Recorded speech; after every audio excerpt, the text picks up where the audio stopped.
92వ రోజు. తీతు, ఫిలోమోను మరియు హెబ్రీ 1-5 అధ్యాయాలు చదవండి.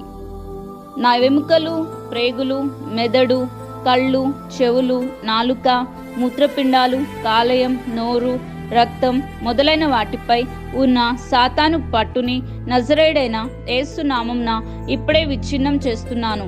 ఆమెన్. నా గర్భాశయమును బంధించే ప్రతి ఒక్క చేతబడి వృక్షాన్ని నజరేయుడైన యేసు నామమున ఇప్పుడే వేర్లతో సహా పెరికివేస్తున్నాను. ఆమెన్.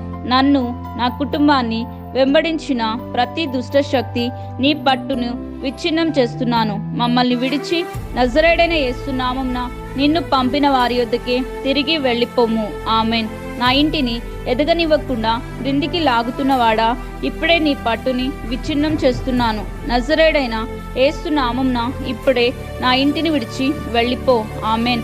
ఈ ఇంటిలోని వస్తువులను నాశనం చేయాలని యోచించువాడా, ఇప్పుడే నీ పట్టుని విచ్ఛిన్నం చేస్తున్నాను. నజరేయుడైన యేసు నామమున ఇప్పుడే ఇంటిని విడిచి వెళ్ళిపో. ఆమెన్. ఈ ఇంట్లో ఓటమి నిర్మాణకుడా, ఇప్పుడే నీ పట్టుని విచ్ఛిన్నం చేస్తున్నాను. నజరేయుడైన యేసు నామమున ఇప్పుడే ఇంటిని విడిచి వెళ్ళిపో. ఆమెన్. దేవా, ప్రతి కాడిని విచ్ఛిన్నం చేసే అభిషేకమును ఇప్పుడే నజరేయుడైన యేసు నామమున నాపైకి పంపండి. ఆమెన్. కాడిని విరగొట్టే అభిషేకము నా మీద ఉన్న ప్రతి కాడిని నజరేయుడైన యేసు నామమున ఇప్పుడే విరిచివేయునుగాక. ఆమెన్. ఇప్పుడే అధికారం తీసుకొని మా యొక్క జీవితాల్లోని ప్రతి మూలమూలల్లో అతకబడి ఉన్న ప్రతి బలవంతుణ్ణి నజరేయుడైన యేసు నామమున బంధిస్తున్నాను. ఆమెన్.